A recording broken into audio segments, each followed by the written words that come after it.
my younger kid asked me point blank, well, do you wish that you hadn't had me? And I said, well, to be honest, yeah.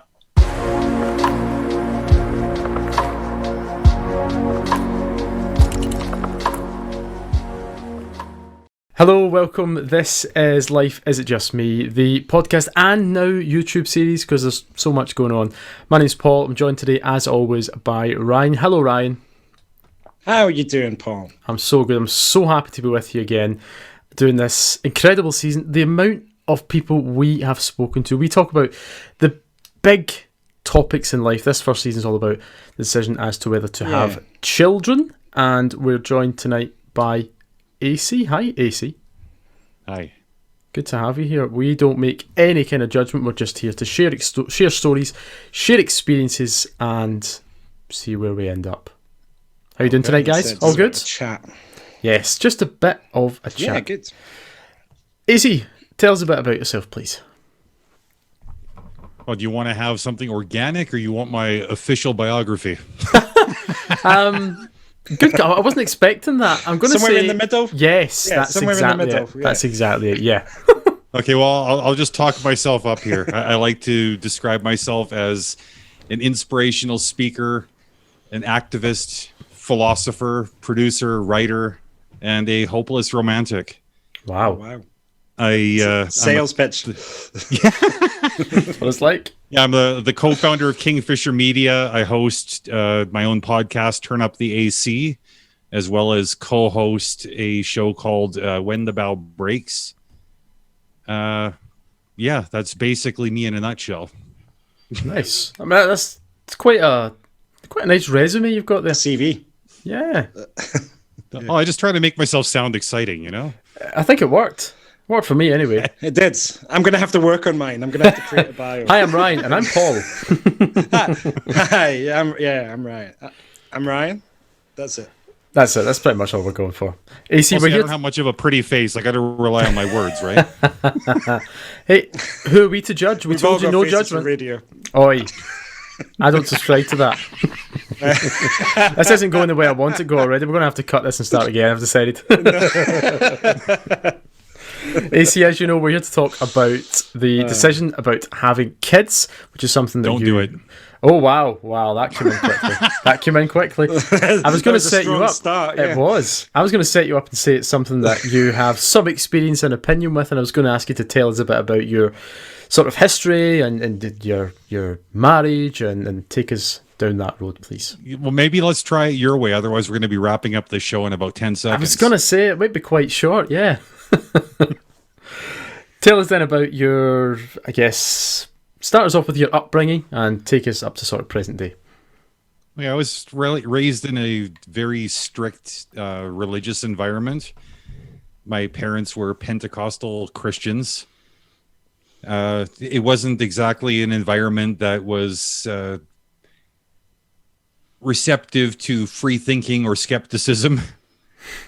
The rules were strictly enforced. You know, the discipline was quite often physical and just as often harsh. I don't want to throw my parents under the bus too much, but you know, it wasn't in a lot of ways the nicest place to grow up. Okay. Grew up with two siblings in the home, a younger sister and an older sister as well. I had an older brother who was already practically an adult by the time I came on the scene, so he didn't live in the home with us. Sorry, you kind of put me on the spot here. I never know what to say when somebody says, "Tell me about yourself." Yeah, I don't know. We like to do that. That painted a good picture to start with. I think. Yeah, I guess we're just sort of trying to fairly quickly get to know a bit about you, who you are, and sort of what makes you who you are today, which I know, having spoken to you before we started recording, is something that is quite pivotal to where we're going to go today. AC, you made it quite clear when we started off that having kids is something that you have a fair bit to say about it, to the point where it would be fair to say, I don't think you would argue, that you regret having kids. Oh, absolutely, yeah. Okay. I mean, I wouldn't send either of my kids back where they came from, but if I had it if I had the opportunity to go back in time with a little bit of foresight, I certainly would have made a different choice. Okay. Yeah. What influences that? I'm sorry. What influences that viewpoint? Why would you go back and change? For what reason? Um, I guess my reasons, it's multiple reasons. First and foremost, I didn't realize that I suffer with a few different mental health challenges until I was well into adulthood, and after I had already two kids. And the reason that uh, sort of came to light with me is my younger son was having some challenges at school, and through him getting assessed for learning disabilities, anxieties, things like that, I kept on dismissing all these things as just being normal boy stuff. And the people working at the school, the counselor, the child psychologist, and whatnot, they were quite adamant that this was not normal boy stuff. And if it was looking normal from my perspective, it's probably because I had been undiagnosed and untreated myself. And through the course of exploring that, I realized that I had passed on certain things to my kids that, you know, were going to make their lives difficult.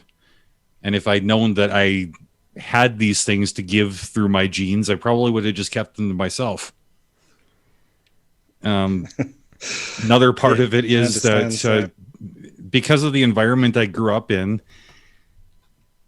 I didn't really have the best example in a lot of ways of how to cope with being a parent, and I just don't know that like I was psychologically well suited to it, nor was I really prepared as well as I might have been for the role of being a dad. Okay. I think most parents would echo that. Yeah, I would agree that they probably would. Yeah. Yeah. Nobody ever thinks they're doing the right thing, or they always think they're basically stacking up a bill for therapy in the future. They think that's kind of what's what's happening.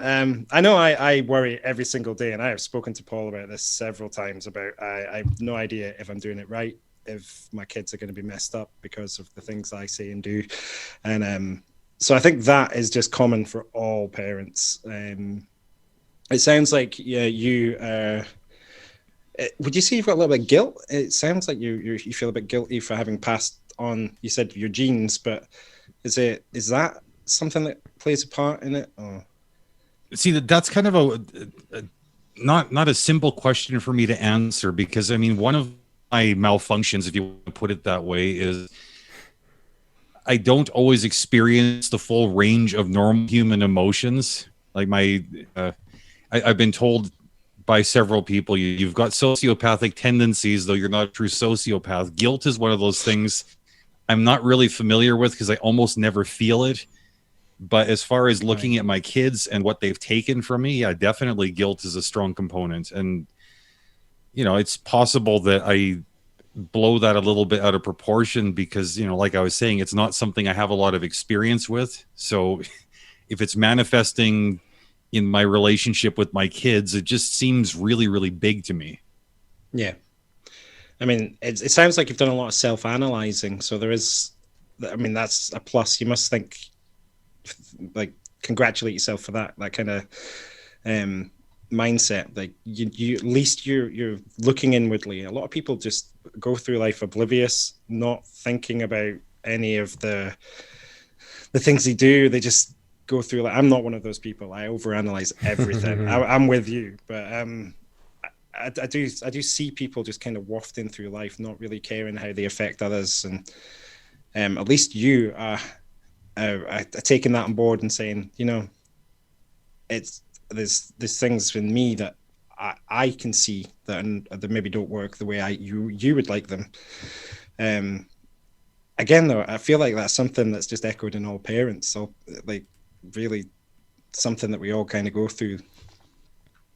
I think it's something we all go through, but this is something I don't know if I'm abnormal in the way I look at the situation overall, or if I'm just one of those rare people that's willing to put it out there and say, well, maybe it wasn't the smartest decision. Maybe my reasons for having kids were garbage reasons too. I mean, that's part of me being honest with myself, is I have to be honest about, like, why did I want to have kids? Why did I make the decision to just go for it? And when I go back in time and unpack those reasons, like, they just seem kind of like really, really terrible justifications for creating human beings.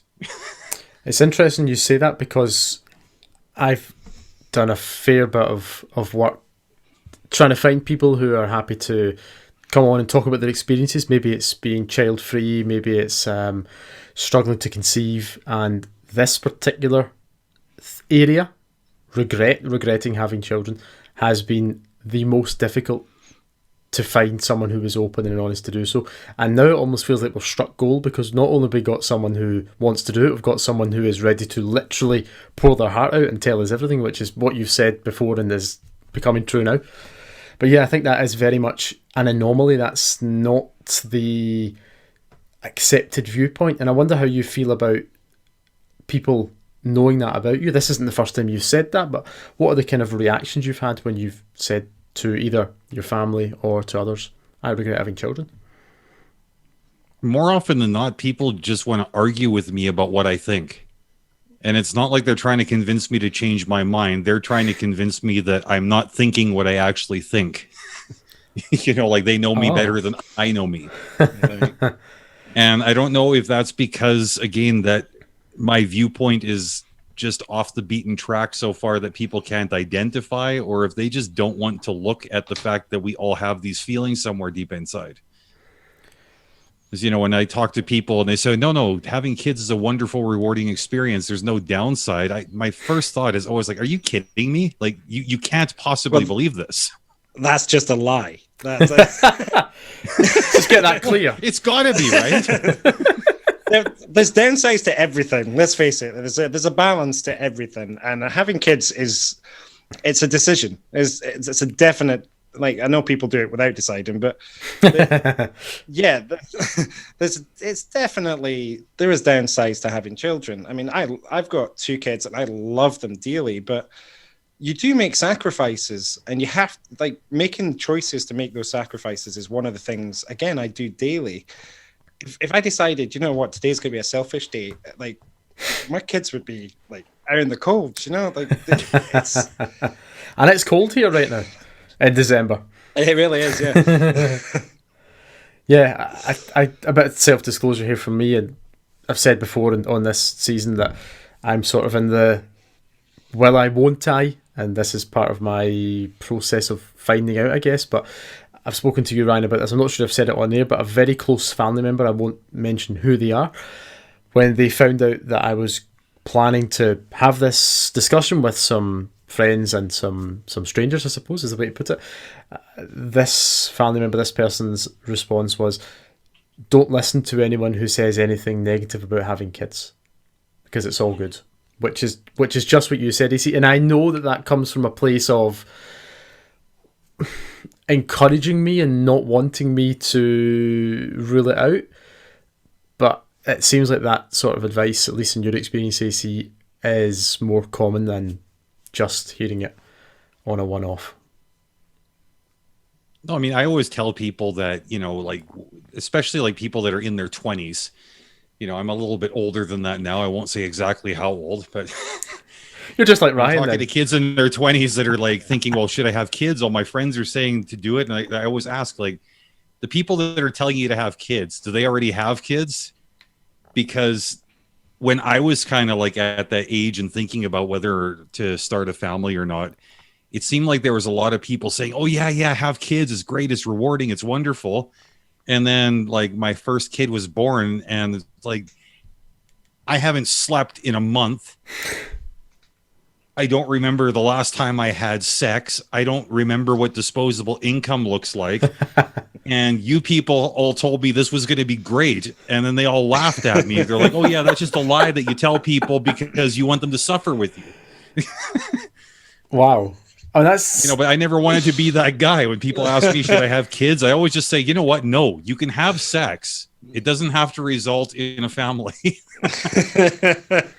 It's interesting you say that because it takes us back to another one of the reasons that you spoke about prior to recording. You did speak about your mental health and that having a huge impact, and your regret, I guess, that your children have similar issues. But you told me that you feel you didn't go through the proper thought process of having children.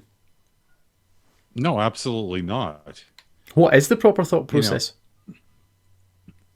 honestly, I think the approach that you're taking, Paul, I'm not What, saying doing an everybody should entire web podcast series about it, but we should all I go might- out- asking questions. yeah, Yeah. Think about, like, asking yourself, most importantly, why do I want to do this? And I think regardless of what everybody else has got to say, you got to be able to answer yourself, why am I doing this? yeah.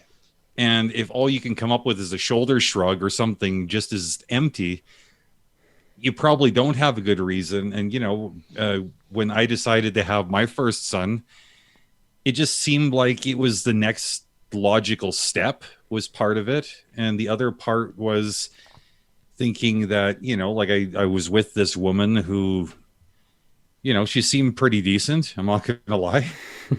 But I had such a fear of abandonment from, like, growing up. I just thought maybe if I had a baby with her, I could sort of lock in this relationship, give myself a little bit of emotional security moving forward. And I don't think, looking back, that was the best reason to agree to have a child with somebody. How soon after the birth of your first child, your son, did you come to realise this probably wasn't the best decision? It certainly wasn't the best decision for the relationship, and maybe for me as a person.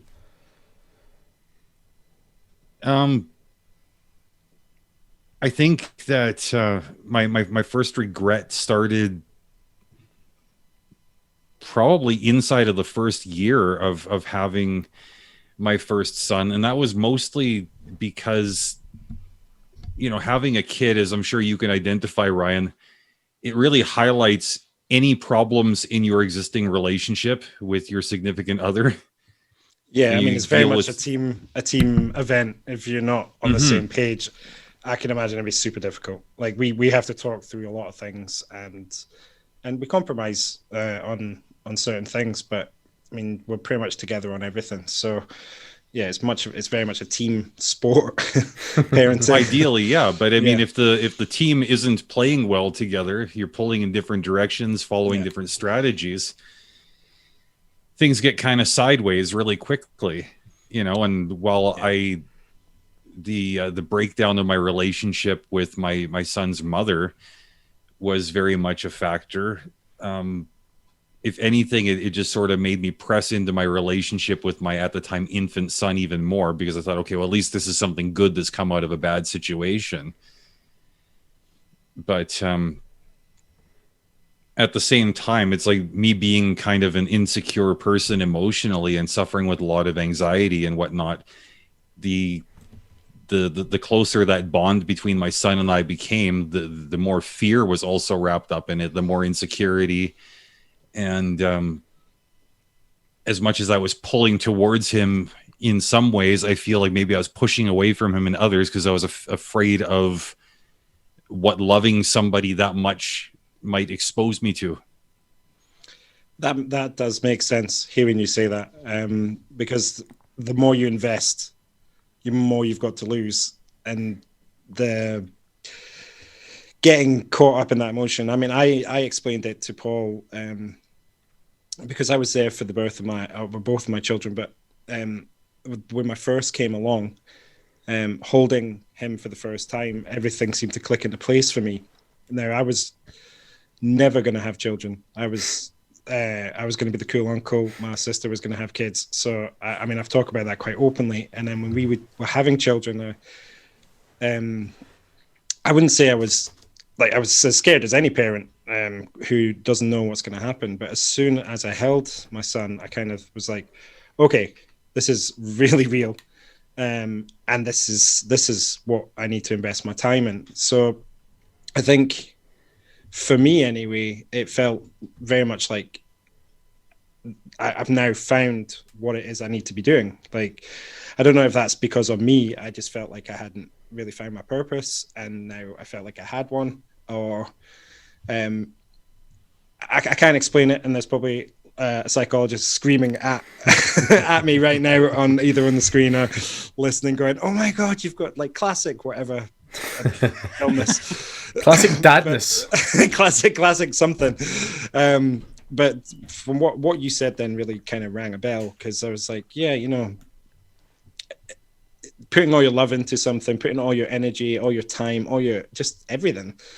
There's a very real, well, what if this all goes wrong? And then I've invested all of this time, effort, love, energy, whatever, all these resources into something that could just blow up in my face. So, I mean, there was no guarantees. Like, there is no guarantees. I have no idea if my son's going to grow up to be some kind of delinquent. Like, for all my best efforts, like, how do I know that he's not going to be like? I don't know what's going to happen. So, for all my best efforts, I still have that fear.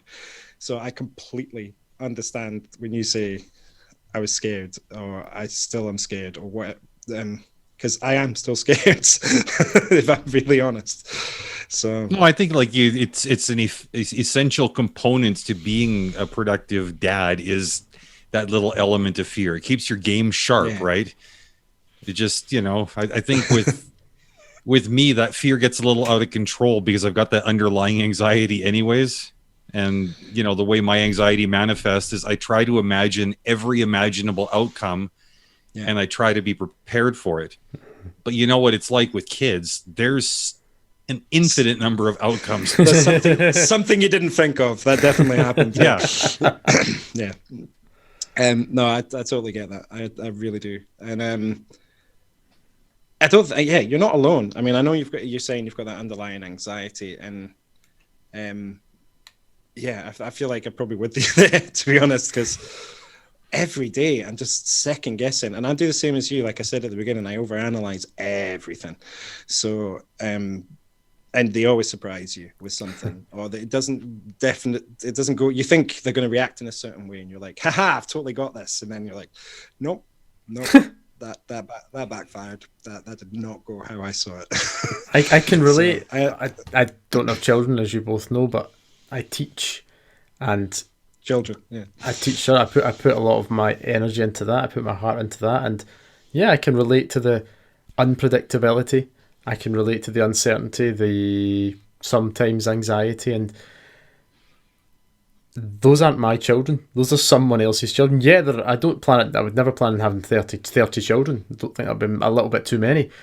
But I think there's a sort of a parallel there, and maybe I'm in for a massive shock if I eventually do have children, and I think, oh yeah, that was quite hard doing that, but now I have my own. Whoa, now I know.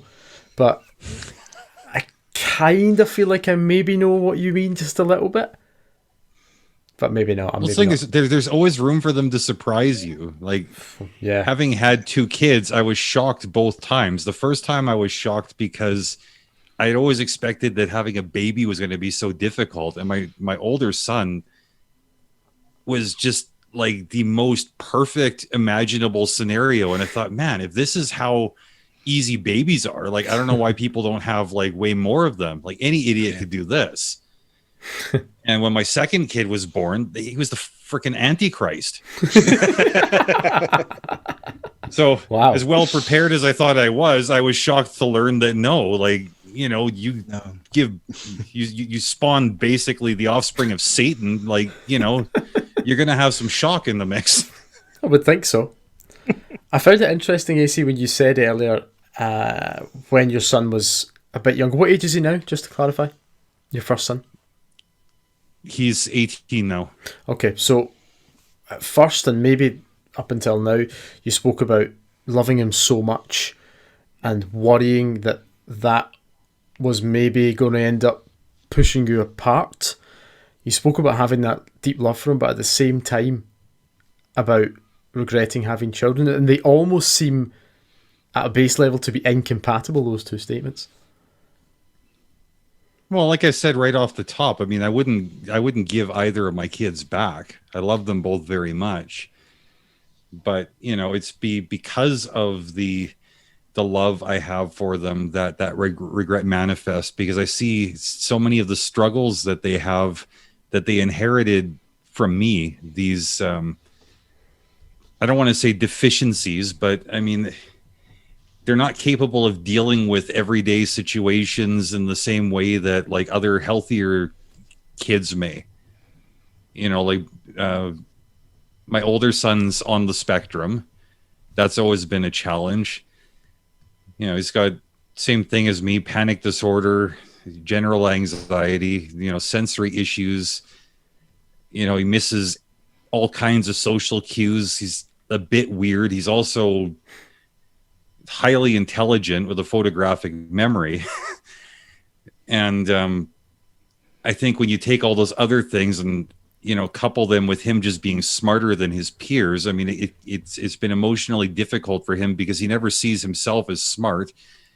He just deals as though he's surrounded by complete morons. I'm not as bright as he is and don't have his memory, but I'm a little bit sharper than, or at least when I was younger, I was a bit sharper than the average kid. I mean, I can identify, with what it's like feeling like you're surrounded by complete fools. Like you don't want to talk to anybody. Socially, it's difficult. Your relationships struggle because everything somebody says is just dumb. Including on this podcast. I feel like that all the time. It's a testament to your friendships there, Rand. The company you keep. That's why I don't have any friends. That's a good place to start. Well, AC, you spoke about regretting having your first child and feeling a sense of regret within a year of his birth. But you have a second child. Yeah. How did that happen? If that's the right way to word that. I'm not sure it is, but I've asked it now. Yeah, I'm tempted to give you a real smart ass answer that Mummy's daddy share, but You don't realise I'm the one who'll be editing this, so that could just disappear as quickly as you've said it. well, when my first marriage fell apart, it was largely because my second marriage was in its infancy. Was there a crossover? Yeah, there's a bit of overlap there, and See where you're going. When my first wife found out that I had at the time girlfriend, after we'd split up, everything kind of it got fairly serious fairly quick with the replacement woman, we'll put it that way.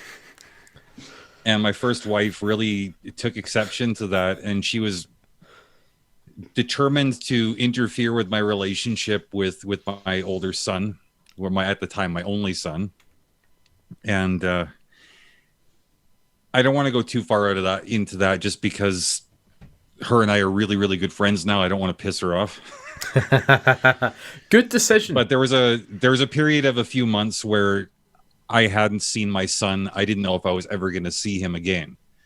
Right. And I was very, very emotionally wrapped up in him, as Ryan and I had talked, or I guess we had all talked about, but Ryan and I were sort of having our bro moment there about how invested we get emotionally in our kids. And so my biggest fear had sort of become my big reality, that I was separated from my child, and I didn't know if I was ever going to see him again at that time.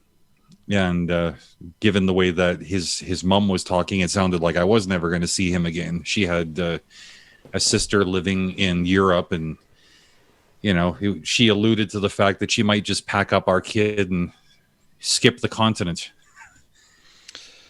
So no I was sort of like coming from that frame of mind. And when my girlfriend, she was sort of at a point in life where she felt like her biological clock was ticking. Early menopause ran in her family, and she thought, well, if she doesn't start thinking about procreating now, she may never have her chance. So it wasn't the case of like, hey, we're going to love each other forever and let's have a wonderful family together. She just had basically said to me, well, if pregnancy happens, it happens, and if I get pregnant, you might be stuck with me for a while. And I very, very much wanted her to be stuck with me for a while because, I've always had a deep fear of abandonment. And so again, it was like chapter 2 of that same thing of wanting to lock in a relationship through a pregnancy. But this time, the biggest driving force was I thought, like, if I could have a child with this other woman, I could almost like, create a replacement for the child that I had lost, which in retrospect is a terrible reason to decide to become a parent, because Ryan, you know what I mean? You can have more than one kid. One doesn't replace the other. No. And doesn't matter, what happens with one. It doesn't change your love for the other in any way at all. It is a weird thing. I don't know. Obviously, we're doing this for the benefit of Paul and the listeners and the people. We have listeners. What? People listen to your show. Oh, whoa! Hey, I'm talking one podcaster to another. I This just is assume true. that nobody's listening. We just probably have the a best way. conversation and hope that somebody wants to listen to our Or conversation. not, possibly. Or not. But yeah, it's weird. Again, for Paul's benefit and the listener. Which is Paul. The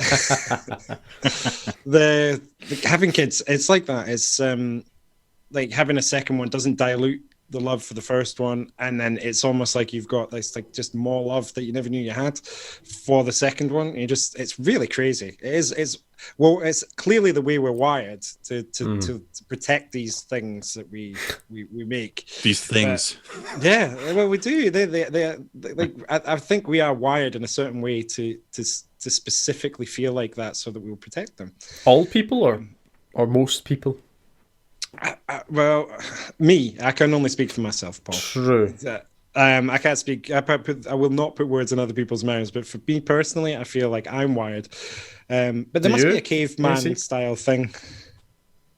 Sorry to interrupt, man. Do you feel that way? Yeah, you're right. Do you feel wired to have children, protect children? Surprisingly, honestly, yeah. Okay. I mean, before I had a child, I didn't think I would be capable of feeling that kind of love. It's again like coming back to my sociopathic tendencies. I mean, it's not like I don't get attached to people, but I never really like feel the love in a meaningful way. So I was really worried that when my kids or child came along, that I was going to be going through the motions with the kid the same way I'd gone through the motions with every other close relationship that I'd had. Yeah. But I was shocked at how much love presented itself. And again, when the second one came along, I thought, okay, I've already got so much love for my firstborn. I don't know if I got anything left in the tank for like the new kid. But the new kid comes along and it's like, holy crap. Yeah. Like I'm like so like overflowing with this love. Like I don't even know where it came from. I didn't think I could do it. And yet here it is in excess.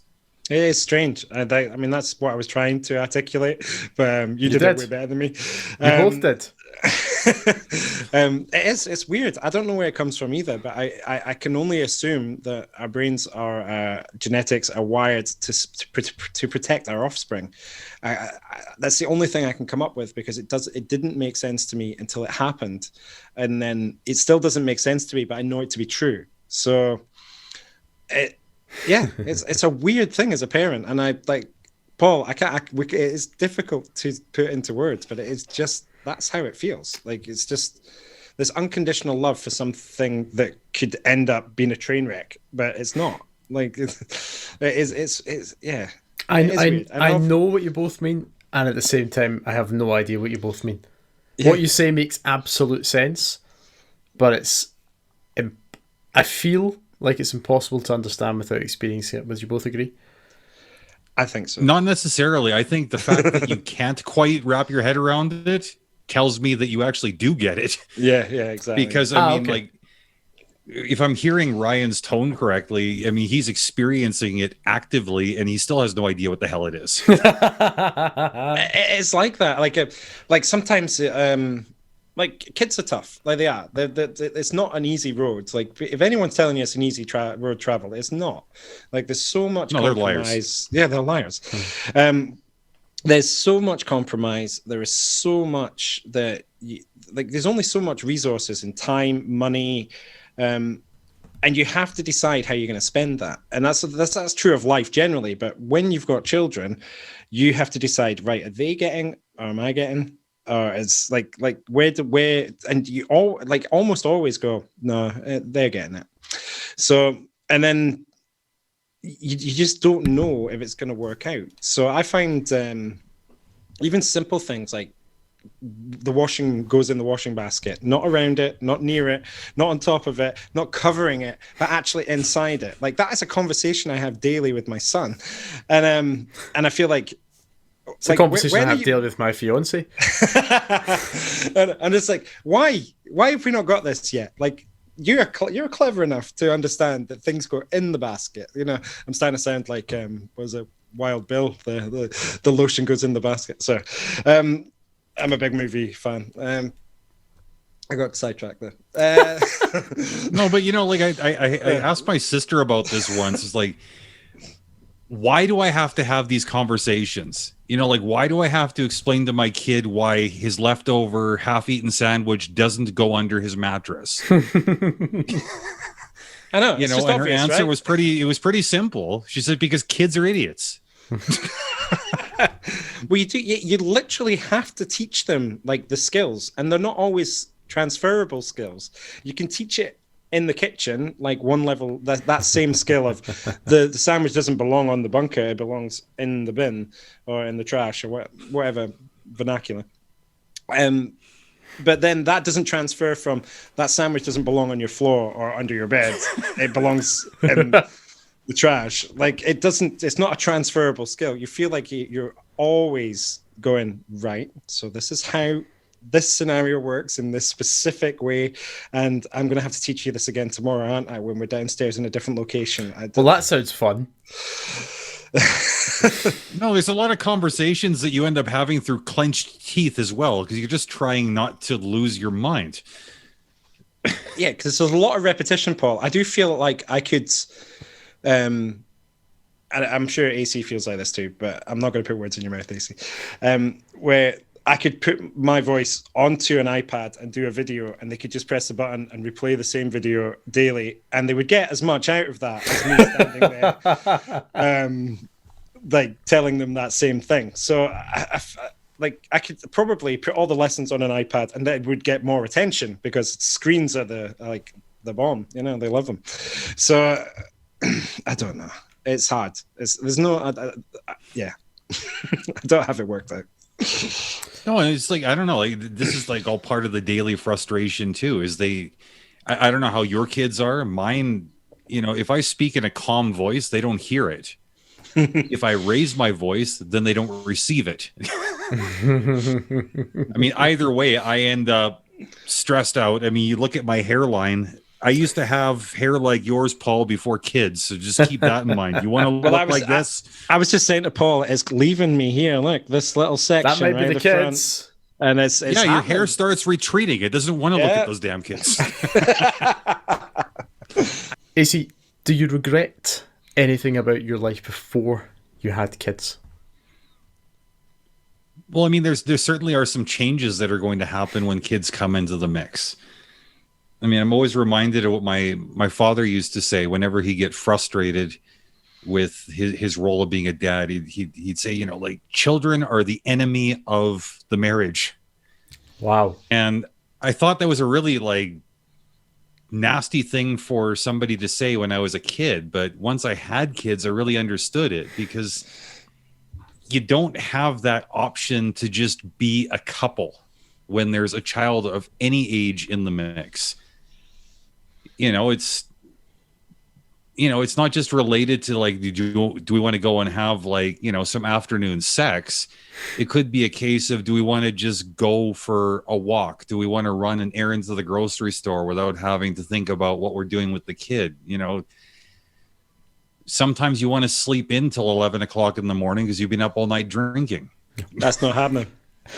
Not happening. Well,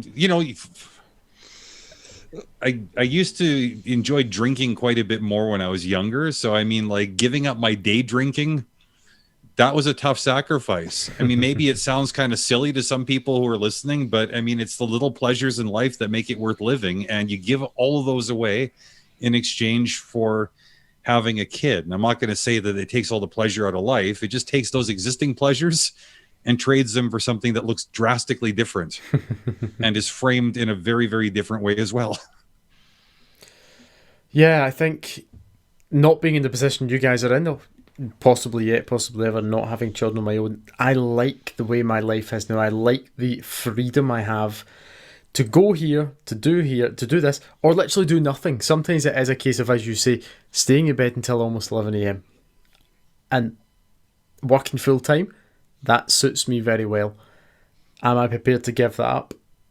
Maybe, maybe not. I'm interested in what you said about the marriage, or your dad used to say, marriage being having kids being the enemy of the marriage. Ryan, when you heard that, I was looking at your face, but I couldn't work out exactly what you were thinking. What were you thinking? My experience of marriage and kids has not been as harsh as that. But I understand the thought process behind it. Like, I mean, AC, you explained it pretty well. There is a trade-off, and priorities change, and you're not the priority anymore. And that is quite evident. As soon as the children come along, you're no longer the main priority. And I think AC did explain that quite articulately. It's true. Like I explained this the other day there to my 7-year-old son when I was a little bit sad.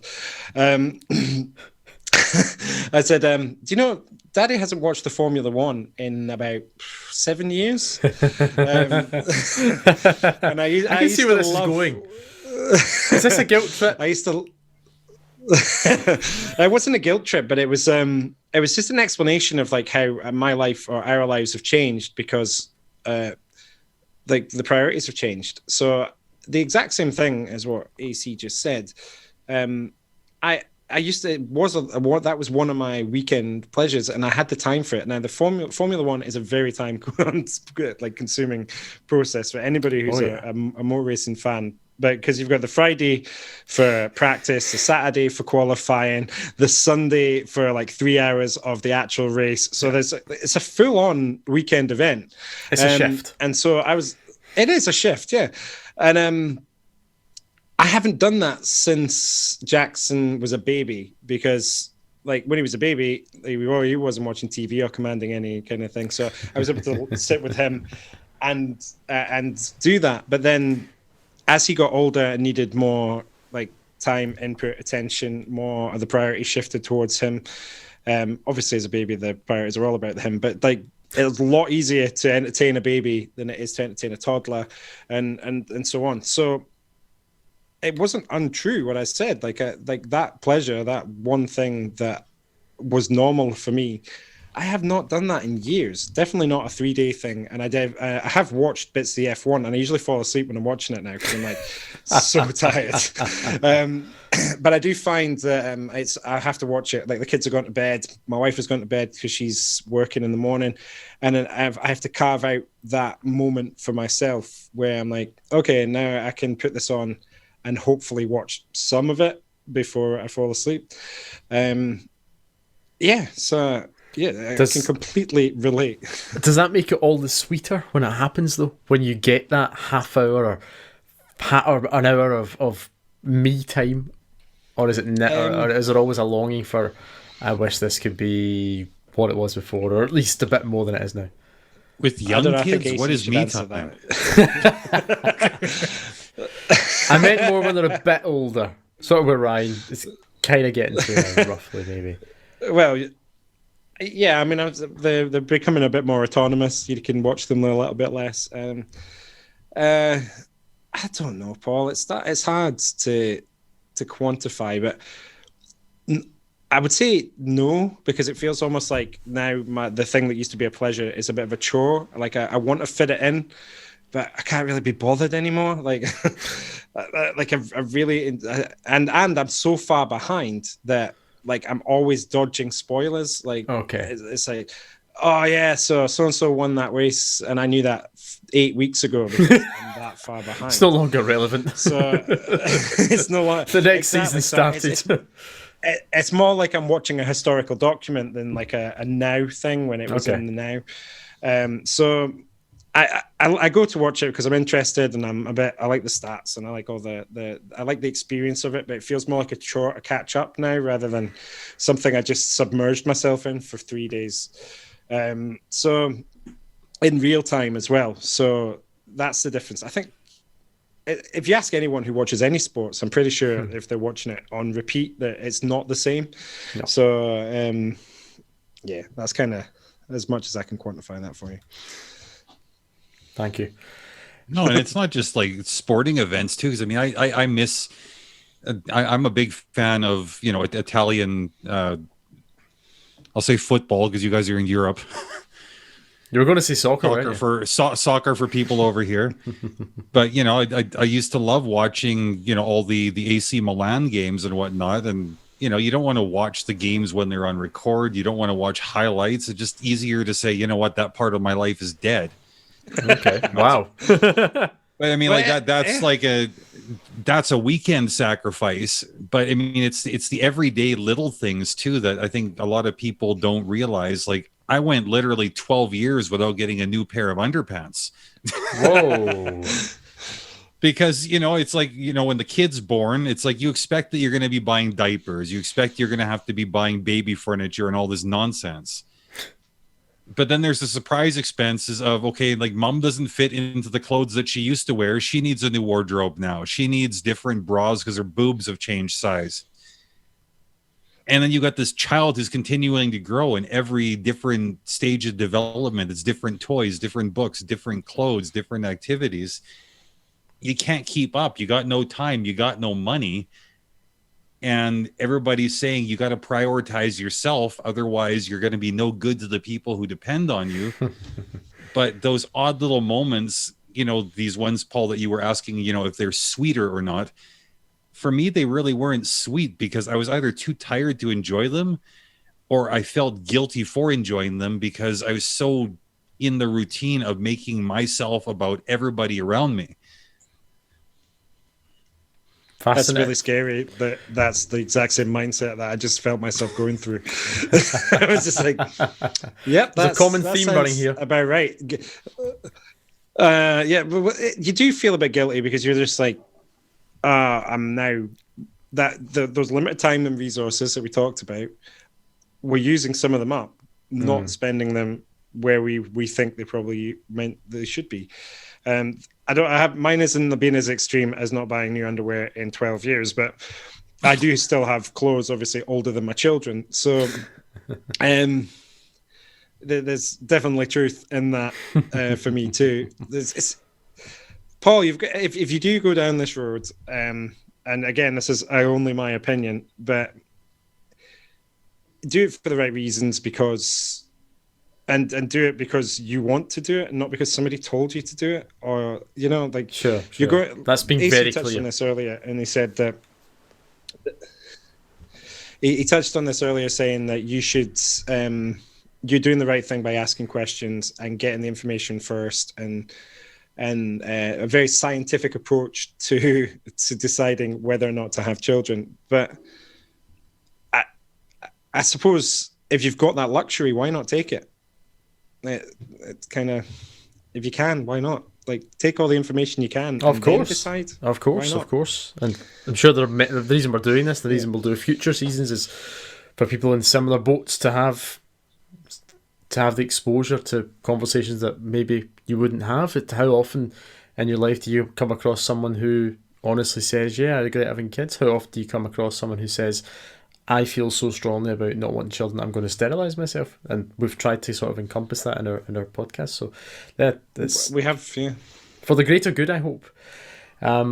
AC, I would like, if possible, to sort of go back in time a little bit to your upbringing, your childhood. I know that your relationship with your dad is something that was a huge part of your childhood, and also something that had an impact on how you feel about regretting kids just now as well. And I wonder if that ties in at all to your references earlier to your feelings of abandonment or your fear of abandonment.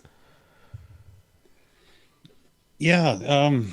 Well, I mean, I had a kind of a complicated relationship with both my parents when I was a kid.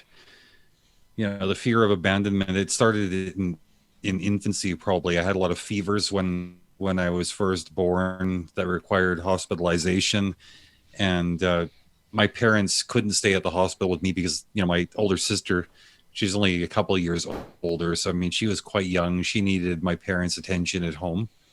Yeah. You know, there was other complicated family issues, which, you know, I don't want to go too far down the rabbit hole of that. I mean, I've covered that extensively on my podcast if anybody wants to hear all the details. But I mean, suffice to say, I didn't have like the best relationship with my dad, especially. And you know, that caused complications all through childhood.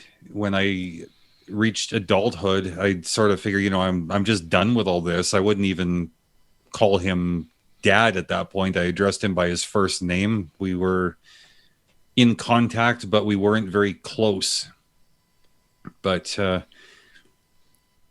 know, I had a lot of resentments towards him, and because of him, I never thought I wanted to have kids at all. You know, through the first half of my 20s, because I never wanted to be in a position where I was going to be that guy. You know, and I'd always worried that, you know, maybe just turning into a monster is what happens when you have kids. He's like, I didn't see my dad as being something abnormal. I mean, that was all I knew. I just assumed everybody's dad was like that. And I assumed that I would be too, you know? So, but when I hit about 24 years old or so, my dad had, I guess, had enough of the strain in our relationship. He confronted me one day. He said, look, I want to do anything I can do to fix it. I can't take back the past, but I can deal with the present and I can deal with the future. Anything it's going to take to make peace, let's do it. I don't care if you need to hit me, whatever it takes to get it out of your system. I'm sorry for everything. I love you. I want to do things right moving forward. Can we do that? And I think just the fact that he was willing to own his shortcomings, that kind of, you know, it inspired me on one hand, and on the other hand, you know, like it opened the door for us to become extremely close, you know, up until he passed away. From, you know, that point until his death, which sadly was only a few years later, we became best friends. So how it really became, how it ties into my own fatherhood is, you know, he was diagnosed with pancreatic cancer when my first wife was about 3 months pregnant. And you know, that was really difficult. My father died in May of 2002. My first son was born September of that same year. Not that it's relevant to the story, but we did name my son after my dad. I mean, that's how close we had become. Yeah. But part of the landscape of regret that I felt was that, you know, I had access to this man, my dad. I could have asked him so many questions, like, what happened that made you be such a hard father? What were the mistakes that you made? How would you recommend that I avoid them? You know, like my dad did a lot of things right too. Don't get me wrong. He wasn't completely deficient, but you know, it just, I wish that I had taken more time to sort of pick his brain and learn as much as I could about what he did right or wrong, so that I could have applied that to my own parenting process. But you know, I feel like maybe it didn't matter enough to me to ask these questions, and maybe because because I didn't take the whole idea of a child on the way seriously enough to prepare myself. I think that's another one of those areas where I feel a little bit guilty, because like it couldn't have mattered to me that much if I didn't take the time to educate myself and to ask the questions. And maybe because of that, I shouldn't have become a dad when I did. I think you're being hard on yourself. Again, we try not to judge or make comment, but I think you're being hard on yourself in the way that it doesn't always occur to you in the moment to ask the question. 2020 hindsight is very easy to look back and go, yeah, okay, I should have asked that. I should have said that. I do that in general conversation. Most days I'm like, oh, I should have said that. Wish I'd asked that question. So, I mean, it's not always obvious, even when it's obvious, to do that or to immerse yourself in that. I mean, again, you've kind of touched on the fact that you realize that your parents are just people, and then when that happens, it's kind of like, okay, they haven't got it all figured out. Am I ever going to have it all figured out? I mean, it's just nobody ever has it all figured out. So it is difficult, and I understand, but I think you've been hard on yourself. I think you need to give yourself a little bit of a break, because it's not something you can always quantify. So I think you should ease up on yourself, AC. Give yourself a break. No, I mean, it's one of those weird things. I mean, I made peace with my dad. I made peace with my mom. And like you say, I came to the realization that they're people. They weren't going to have it all figured out. Yeah. It's a lot easier for me to forgive others than it is for me to forgive self. Like I hold grudges against nobody except me. So, I do appreciate you saying what you said, Ryan. No, you're welcome. I mean, some form of what we do here is a bit like a self-therapy. Yes. Unintentionally so. Unintentionally, but like we have been up and down the roller coaster of emotions with the people that we talk to every time that we do this. Yes. And we're never, ever sure where these conversations will take us. Despite all my planning. Despite all of Paul's planning, best laid plans.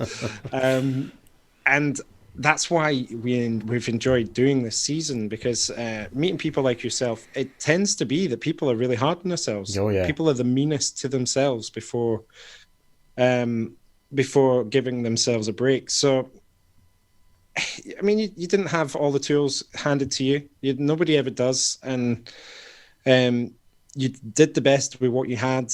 And the fact that you're self-reflective, I think that shows room for growth. And all of us are just trying to find that like, well, not all of us, but in this particular scenario, where we're looking for something that explains everything. Is it just me? No, it's not just me. No, it never is. That's the irony of the whole thing. That's the irony of the whole thing, because we all go through, not all of us, but I'm generalizing too much. But sure. What we've found is there is a common thread through all of these conversations we've had, where there's a lot of self-reflection and a lot of, and that might just be the way that we pick people that we talk to, maybe, but it feels like people that come forward. Yeah.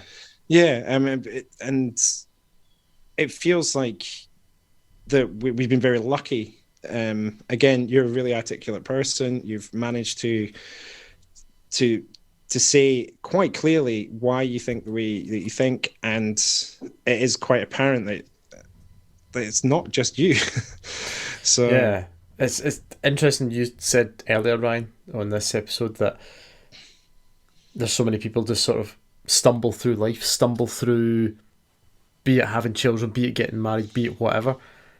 And AC, yeah, you're the opposite. I would say you extremely reflective, which I think in turn makes you more critical, because you do reflect on it, overanalyze, and pick apart the decisions you've made in life and the things that have happened to you. So it's probably no wonder that you are fairly harsh on yourself, if you don't mind me making out that way. But I think, as Ryan said, that's probably in some ways a strength, having been so reflective. Do you agree, or do you still feel, no, this is I got it wrong. Well, no, I think I do agree. At the risk of sounding like I'm patting myself on the back, it's not self-loathing that causes me to be so hard on myself. It really is just a strong desire to understand where I've been thoroughly, so that I can better prepare for where I'm going and where I am. I don't want to repeat mistakes. And if anybody I cross paths with can benefit from my experiences without having to repeat my mistakes, I want to be in a position where I can say, okay, well, this is what happened with me. This is where it went wrong. And this is where what I've learned. That's what you just said exactly our there philosophy. It's the audio snippet that we need to describe this entire podcast. I think we have to join forces. It's our third member. Exactly, yeah. Exactly is that. it just us? No. Is it No, just it's me? us No. and AC. Us and AC. Did you find those answers that you were looking for, AC? I know you couldn't ask your dad those questions you wanted to ask. You couldn't ask him what you wanted to ask, but could you find them somewhere else in a different way? In a weird way, I did find them from my dad, even though he wasn't there to directly answer me. I know I keep on shamelessly plugging my own podcast. You know what? The rules are out the window. I Go for did it. an episode called "I'm the Father" somewhere in the earlier stages. I mean, I don't know even how many episodes I have now, but really one of the parts of the story that I talked about there was me struggling, looking back in time at how I was going to deal with being a dad myself without my dad there to guide me. And I talked to my sister about it, and she said, you need to get your head around the fact that you're the father now. Dad didn't know what he was doing. He made mistakes along the way. He learned, he made the best of it. He progressed. And that's what you're going to do too.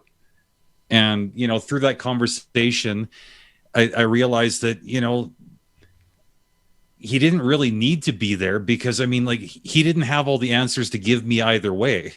All he was going to do was to tell me, like, look, you're going to up as you go, but that's all part of the game, Just do your best. And when you inevitably mess up, own it and try to move on.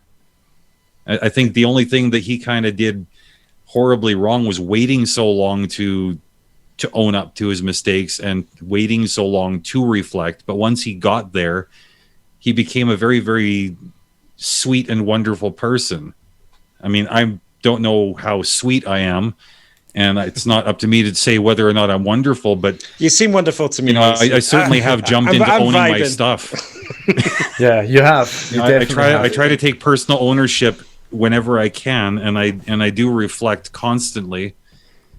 I think that's about the best, the least you can ask of yourself. Like, it seems like you're doing all the right things.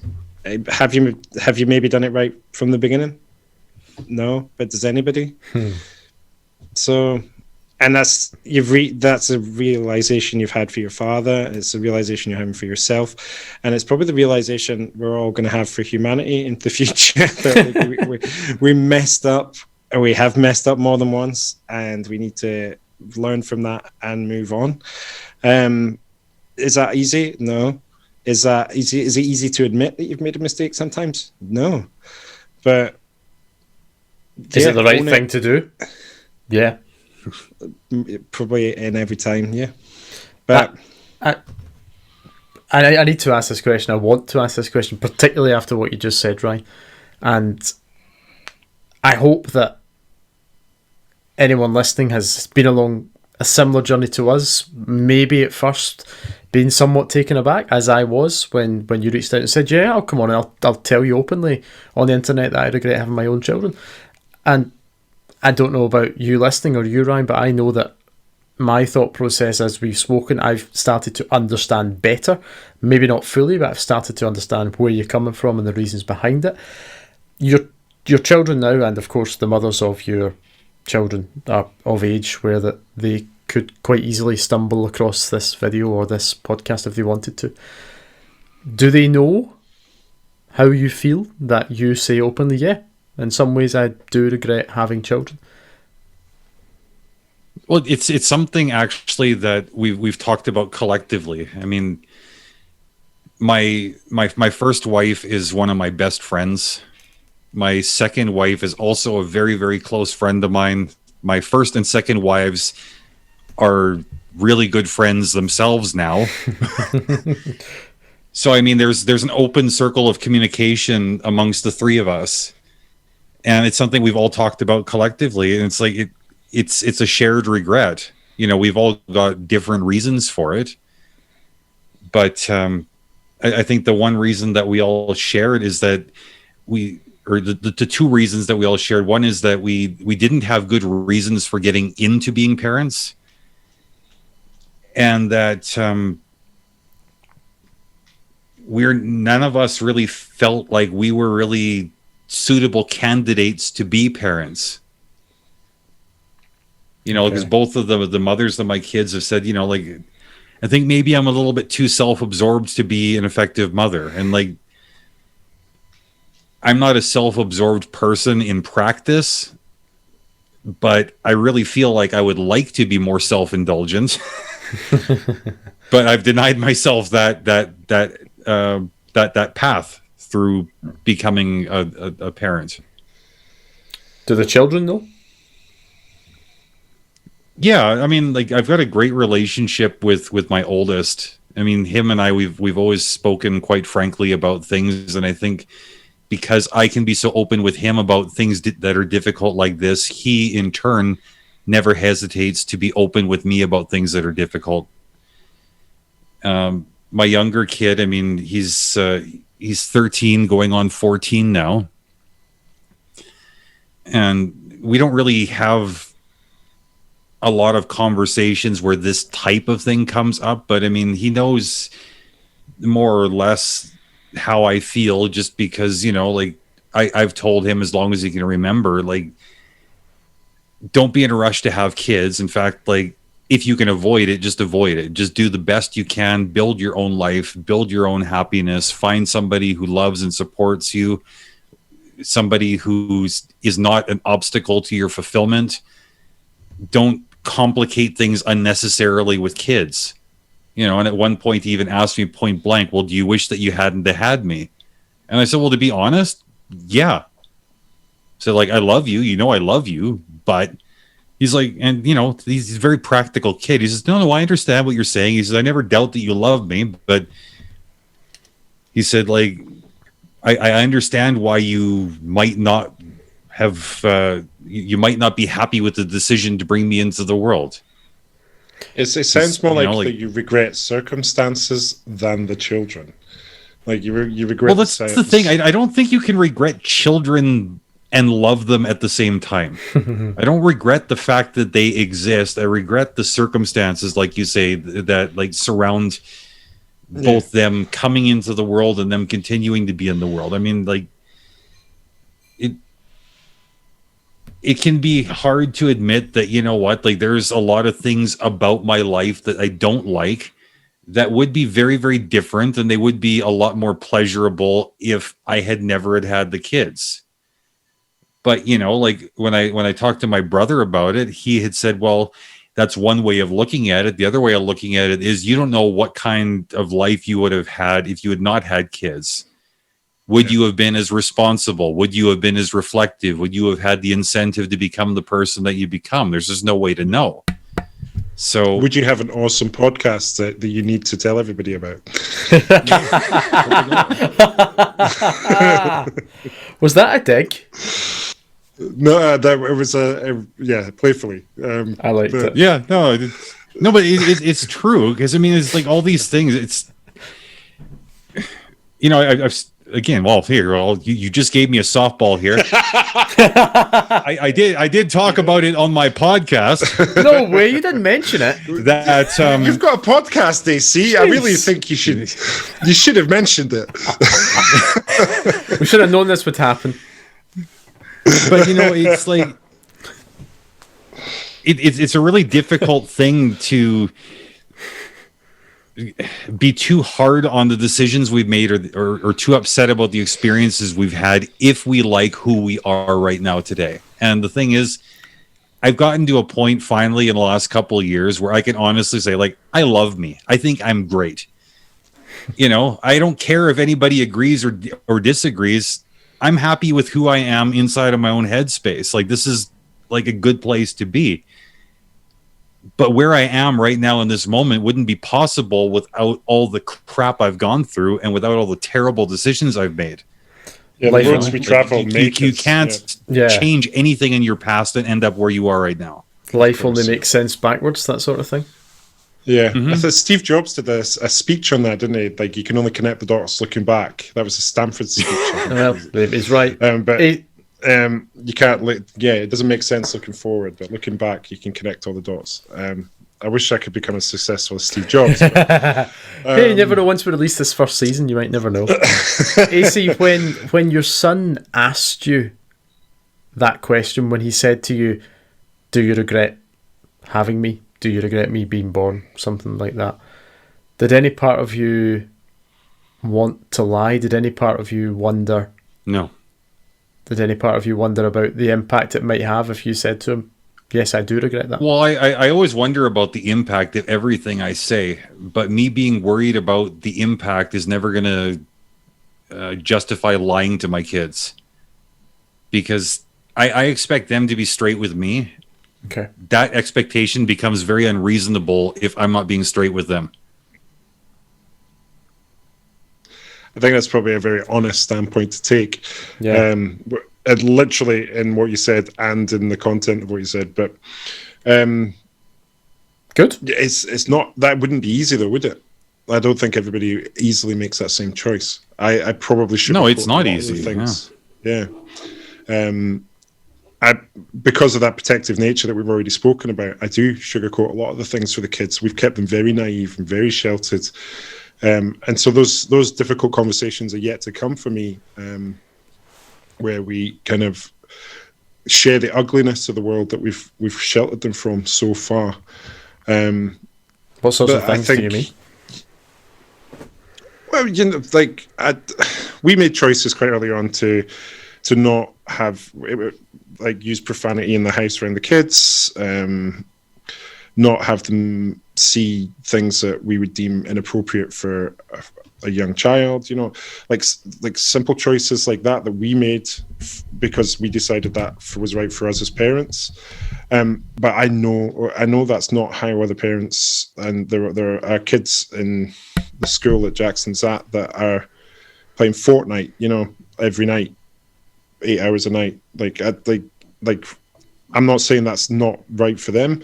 What I'm saying is that's not right for us. Like we wouldn't expose him to that just now. And there's certain choices we've made that were made to shelter our kids from the outside world right now, because I wanted them to be kids for as long as they could be kids. Like, why not just enjoy the purity? Like, kids have got a very kind of idyllic look on the world, and I wanted to keep that for as long as possible before they had to realize, like, maybe I'm sheltering them too much, maybe, but they've got time.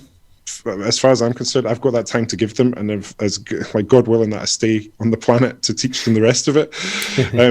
But as long as I'm still here, then that's the kind of plan that I've got. Like, we'll let them have a little bit more once they level up. Then they level up. But that's how we tell them.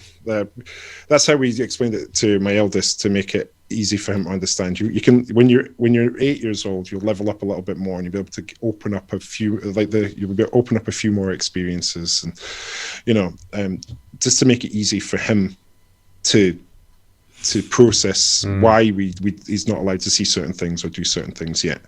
And it's just a decision-making process we made. And again, I don't know if it's right, and I don't know if it's helping or hindering, but for us, we felt keep them kids for as long as possible, and further down the road, we can educate them to the realities of the world a bit more. It's almost like preserving innocence and damage limitation, that sort of thing. Yeah, I mean, kids see the world the way it should be, and we don't live in the world the way it should be. We live in the world the way it is. And I would like them to grow up to want to make the world more like it should be. So that's my hope. And if we get even a little bit of that on the way, then great. And if not, then it's not like I've failed. At least I've had pure intentions and some like you've thought about it. Yeah, exactly. So yeah, I don't regret the decisions I've made so far. Do I wish that we'd watch Back to the Future? Yeah, maybe. That's my favorite film set, so I would like to share it with him. But next birthday, maybe we'll level up. So it's January, by the way, so it's only a few months away. Yeah, that's why you're saying it. I'm already counting it down. AC, it has been a pleasure. Thank you, as we've said throughout, for being so honest and everything you've told us tonight. We really appreciate your perspective, and it was tough to find someone who was going to be as honest as you about regretting having children, but you've done it, and we are eternally grateful. Definitely. No worries. Thanks a lot, AC. It's been a pleasure. Hey, it's Paul. Thank you so much for checking out Life Is It Just Me? Don't forget to subscribe wherever you get your podcasts or on YouTube for the video version. Check out our website for the latest updates, lifeisitjust.me. See you soon.